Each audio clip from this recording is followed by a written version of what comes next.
Student hello student, आज हम start कर रहे हैं कंप्यूटर आर्किटेक्चर की unit number 2 register and micro operations. तो सबसे पहले हम समझेंगे रजिस्टर क्या होता है और माइक्रो ऑपरेशंस क्या होता है। तो आइए चलते हैं अपनी नेक्स्ट स्लाइड के अंदर। तो आइए देखते हैं इसमें फ्लिप फ्लॉप और रजिस्टर के बारे में बताया गया है। तो सबसे पहले तो हमें समझना जरूरी होगा कि कंप्यूटर हार्डवेयर जो है वो अलग अलग छोटे छोटे कंपोनेंट से मिलकर बना है। जैसे अभी हमारे सामने दो टर्म्स हैं, एक तो है फ्लिप फ्लॉप और दूसरा है रजिस्टर। तो फ्लिप फ्लॉप का मतलब एक इलेक्ट्रॉनिक सर्किट, छोटा सा चिप है जो अपने अंदर एक सिंगल बाइनरी यूनिट को स्टोर करता है, जिसको हम बोलते हैं 1 बिट डेटा। तो 1 बिट डेटा स्टोर करने की जो कैपेसिटी होती है वो फ्लिप फ्लॉप के अंदर होती है। तो हम देखते हैं फ्लिप फ्लॉप की जो डेफिनेशन है, smallest storage unit of computer system which store only 1 bit data means either 0 or 1। मतलब ऐसी यूनिट या ऐसा डिवाइस और कंपोनेंट जिसके अंदर हम सिर्फ एक बिट डेटा को स्टोर कर सकते हैं, या तो 0 स्टोर होगा या 1 स्टोर होगा। अब रजिस्टर क्या होता है? जब मैं रजिस्टर की बात करता हूं तो रजिस्टर की जो कैपेसिटी होती है वो कुछ इस तरह से होती है, 4 bit, 8 bit, 16 bit, 32 bit, 64 bit. तो हम जब बात कर रहे हैं रजिस्टर की, तो रजिस्टर कैसे बनता है? Register is a group of flip flop. अगर मेरे को 4 बिट रजिस्टर बनाना है तो 4 फ्लिप फ्लॉप लगाने पड़ेंगे। 8 बिट रजिस्टर बनाना है तो 8 फ्लिप फ्लॉप लगाने पड़ेंगे। तो register is a combination of multiple flip flop. It can store 4, 8 और 16 bit data depend on the flip flop in the register. मतलब एक रजिस्टर अंदर कितनी फ्लिप फ्लॉप की संख्या है उतनी कैपेसिटी का रजिस्टर आपका होगा।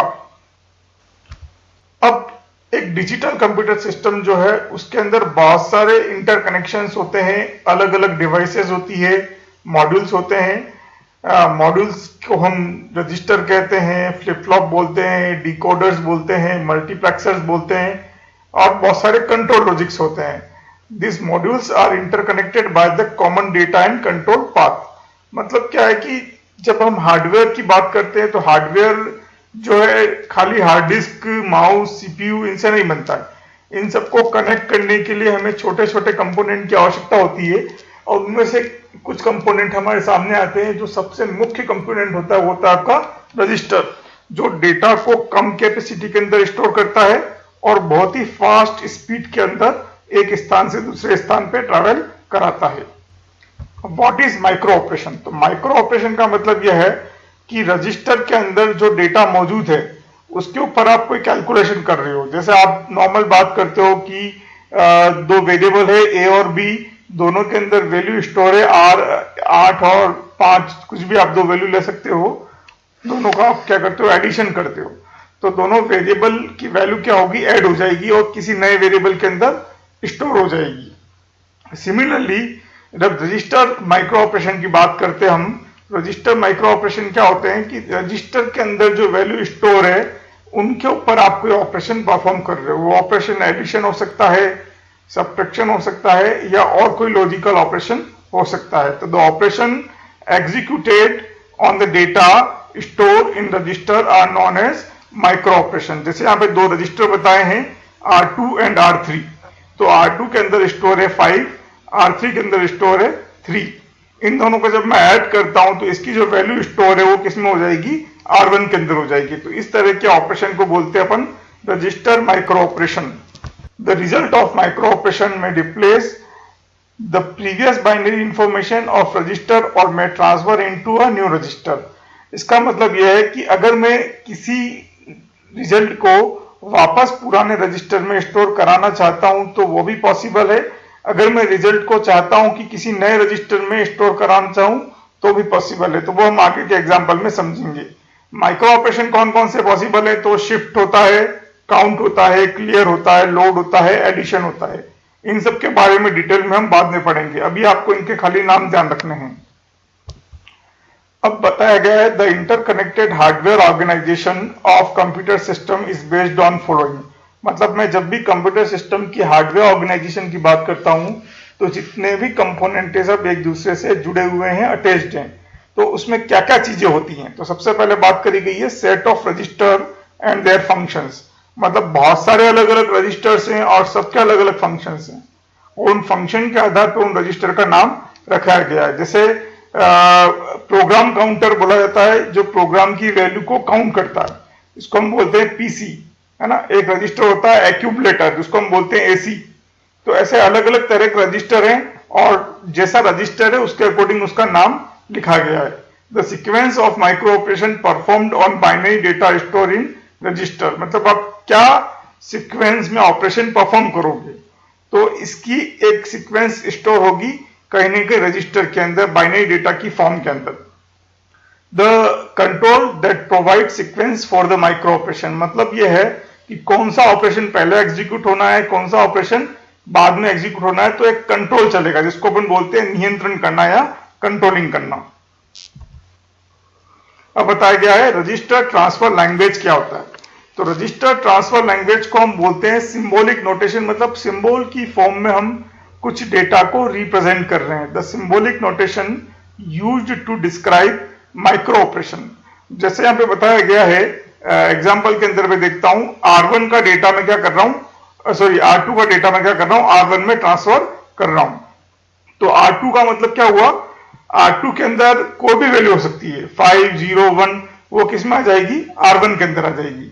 सिमिलरली नेक्स्ट बता रखा है R2 प्लस R3, मतलब R2 और R3 में जो डेटा स्टोर है उसका जो भी रिजल्ट आएगा, यानी एडिशन होने के बाद, वो स्टोर हो जाएगा आपका R1 के अंदर। सिमिलरली आपका एक और एग्जांपल बताया है, जैसे यहां पे मैंने लिया R1 और दूसरा लिया मैंने R2, इन दोनों का मैंने एडिशन करा दिया, और रिजल्टेड वैल्यू जो आएगी वो वापस क्या कर रहा हूं मैं, R1 के अंदर स्टोर करा रहा हूं। जैसे सपोज R1 में 5 था और R2 में था 2, तो R1 का 5 प्लस 2 हो जाएगा, और जो रिजल्ट है वो वापस किस में आ जाएगा, R1 में आ जाएगा। इसका मतलब है कि जो पहले वाली 5 वैल्यू है वो R1 से हट जाएगी, और जो नया रिजल्ट है वो स्टोर हो जाएगा R1 के अंदर। तो इन तीनों तरीके से रजिस्टर ट्रांसफर पॉसिबल है, और इस तरह के एग्जाम्पल को हम क्या बोलते हैं, रजिस्टर ट्रांसफर लैंग्वेज, मतलब ऐसी भाषा या ऐसा सिंबॉलिक नोटेशन जिसके द्वारा दो रजिस्टर के बीच में हम माइक्रो ऑपरेशन बता रहे हैं, और साथ ही साथ एक रजिस्टर का डेटा दूसरे रजिस्टर के अंदर ट्रांसफर हो रहा है। इस तरह की लैंग्वेज को हम कहते हैं register transfer language. Computer register are generated by the capital letter depend on the function of register. तो कंप्यूटर के अंदर जितने भी रजिस्टर्स होते हैं उन्हें हम कैपिटल लेटर से डिनोट करते हैं। जैसे भी आपने एग्जांपल में देखा था R1, R2, ये सारे रजिस्टर प्रोसेसर रजिस्टर हैं। इसी तरह register that hold address of memory unit known as memory address register. ये एक एग्जांपल है कि एक रजिस्टर है जो मेमोरी एड्रेस को होल्ड कर रहा है, तो इसको हम बोलते हैं मेमोरी एड्रेस रजिस्टर। तो इसको हम शॉर्ट में बोलते हैं MAR। सिमिलरली बहुत सारे रजिस्टर है हमारे पास, like program counter, instruction register, accumulator, है ना। तो सभी का अपना अलग अलग तरह का रोल है, और उसके अकॉर्डिंग इनके नाम रखे गए हैं। इन रजिस्टर के बारे में हम आगे के चैप्टरों में डिटेल में पढ़ेंगे, ये खाली इंट्रोडक्शन ऑफ रजिस्टर्स है। अब यहाँ पे बताया गया है कि एक रजिस्टर जो है वो मल्टीपल फ्लिप फ्लॉप से मिलकर बना होता है। The individual flip-flop in an n-bit register are numbered in sequence from 0 to n-1। मतलब एक n-bit रजिस्टर है तो उसके अंदर मल्टीपल फ्लिप फ्लॉप होंगे, तो उनकी जो सीक्वेंस होगी वो 0 से n-1 तक होगी। जैसे एग्जांपल में बताया गया, एक 4-बिट रजिस्टर अगर हम लेते हैं तो उसके अंदर n की वैल्यू है 4, तो फ्लिप फ्लॉप की जो सीक्वेंस है वो 0 से स्टार्ट होती है, यानी flip flop 0, flip flop 1, flip flop 2, flip flop 3, है ना। तो 0 2 3 जा रहा, मतलब n-1 यानी कितना होता है, 4 - 1 = 3, है ना। तो सीक्वेंस जो है वो आपकी क्या हो रही है, 0 से 3 तक जा रही है। एक रजिस्टर को हम रिप्रेजेंट करते हैं, वो एक बॉक्स की तरह होता है, जैसे यहाँ बताया गया है। सिमिलरली एक रजिस्टर की इंडिविजुअल बिट्स जो है, 8-बिट रजिस्टर है तो इंडिविजुअल बिट्स जो है 0 से लेके 7 तक बताई गई है। एक 15-बिट रजिस्टर है तो उसकी जो सारी बिट्स आपको शो करनी, तो आपको ऐसे रेंज बतानी पड़ेगी, 0 से लेके 15 तक है, तो इसको बोलते हैं नंबरिंग ऑफ बिट्स। मैं चाहता हूं कि एक रजिस्टर की बिट्स जो है वो मैंने 2 हिस्सों में पार्टीशन कर दी है। जैसे प्रोग्राम काउंटर एक रजिस्टर लिया तो इसकी लोअर बिट्स हो गई 0 से लेके 7 तक, और हायर बिट्स हो गई 7 से लेके 15 तक। तो इस तरह से अलग अलग रूप में या डायग्राम के थ्रू हम रजिस्टर को रिप्रेजेंट कर सकते हैं।